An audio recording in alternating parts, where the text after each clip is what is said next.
What's up, guys? We're into Slipknot, a Slipknot Story, Iowa documentary by Raw Music TV. Subscribe to this dude, he's cool.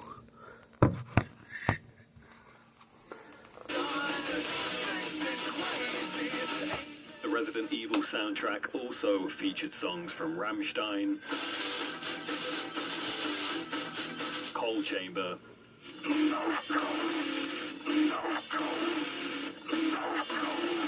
and Marilyn Manson.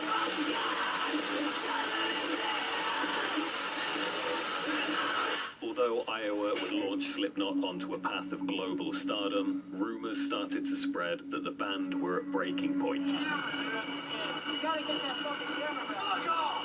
Fuck you! Fucking piss to you! Fuck you, you little fucking bitch! However, that didn't stop them from going all out on stage and risking everything. There isn't one day I don't think that I could be seriously maimed, killed, or hurt someone else in the band. Some members saying the band wouldn't record another album, and other members saying that they had already started work on album number 3. Either way, it seemed like conflict had already started to develop in the Slipknot camp.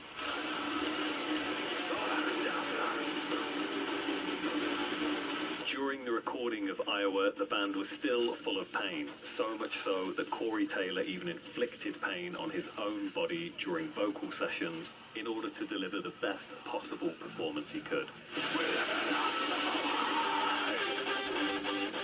At one point, he even threw up on himself.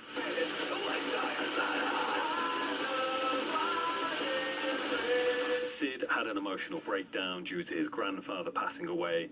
Joey's hands would be covered in blood and wrapped in tape, and the rest of the band were either dealing with depression or substance addiction, or both. Iowa was said to be one of Slipknot's most darkest albums they had ever recorded.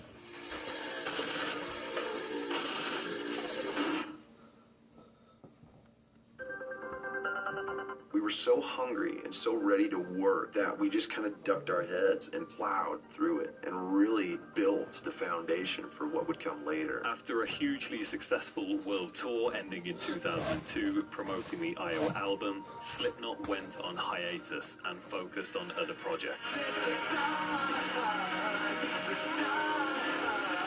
Corey Taylor and Jim Root decided to revive Stone Sour, Clown formed his own side project called To My Surprise, and Joey Jordison went on to form the Murder Dolls with Wednesday 13.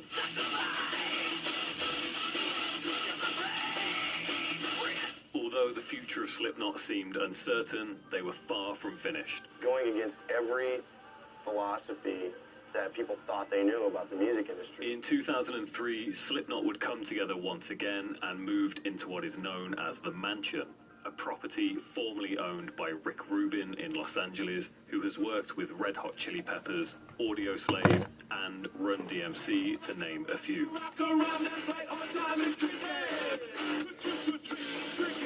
This is where Slipknot would record their third album, Eat your Volume fucking 3, pussy. The Subliminal Verses.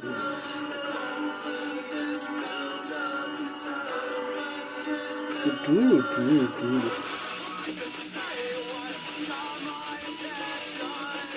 Despite Rick Rubin's reputation of being one of the greatest producers in rock history, Corey Taylor hated him. Rick Rubin showed up for 45 minutes a week.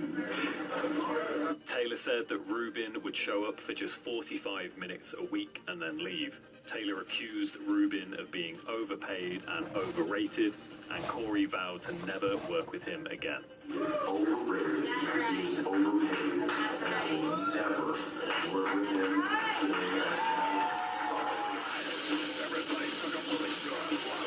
However, there was something far more sinister going on in the Mansion.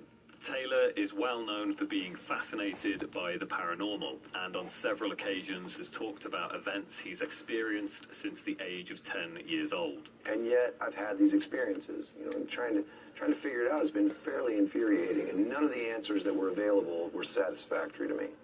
He even wrote an entire book on the subject, trying to find scientific proof of spirits and documenting his own close encounters, as well as exploring religion. although Taylor is a self-confessed atheist. Corey claimed that the 6 months he spent in a mansion recording the third Slipknot album was plagued by ghosts and supernatural activity.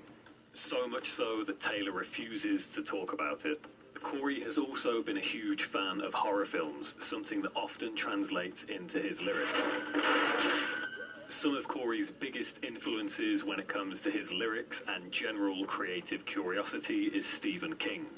Politically, Corey takes a great deal of inspiration from Hunter S. Thompson, an American journalist that was famously popularized by the film Fear and Loathing in Las Vegas. Yeah. No, I heard your mama. Despite the mansion being haunted by ghosts and what appeared to be a severe lack of presence from their producer, Rick Rubin, throughout the recording process, Volume 3, Subliminal Verses, was seen by the band as Slipknot's rebirth album.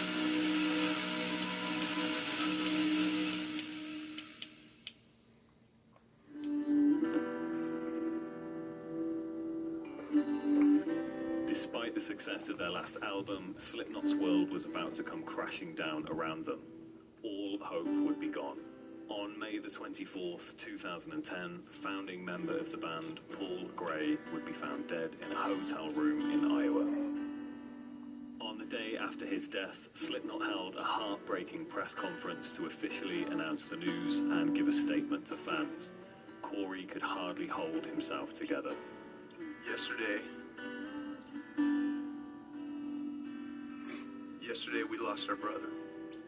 Slipknot were devastated. They had lost a brother and their future hung in the balance. Corey even said there was a chance he might never be able to record with Slipknot again without Paul. They were like family. It's everything. You know, I mean, without Slipknot, I'd be probably sleeping on someone's couch working at the old bar I used to work at. That Paul Gray was the essence of the band Slipknot. The only way I can sum up Paul Gray is love. I never knew what being a rock star would be like. I don't really consider myself a rock star, but The members of Slipknot had a truly difficult decision ahead of them. They either had to walk on stage without their brother, knowing they would never play together again, or they ended it all there and then. Somehow they found the strength to keep going.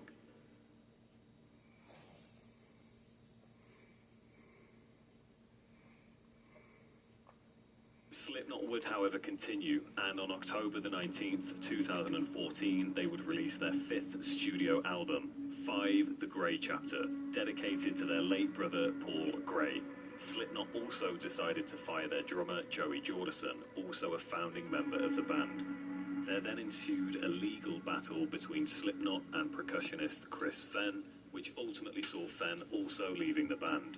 It seemed that the further Slipknot ventured into their career, the darker and more chaotic it became. Since the release of All Hope Is Gone in 2008, along with Paul's passing, Slipknot seemed to be falling apart in every direction. The only consistency was their music. On October the 31st, 2018, Slipknot would return, seemingly reborn, with one of the biggest singles of their career, All Out Life.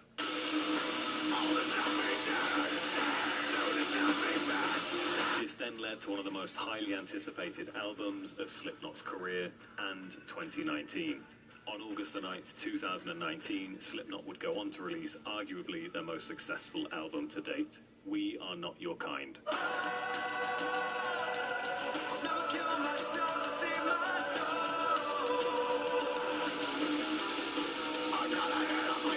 We Are Not Your Kind would top music charts across the globe, and Slipknot would embark on one of their biggest production tours. We Are Not Your Kind helped to seal Slipknot's reputation as one of the foremost contemporary metal artists of the century. The only thing Slipknot started with back in 1995 was a dream, passion, and the hunger for world domination, and now they're one of the biggest metal bands on the face of the...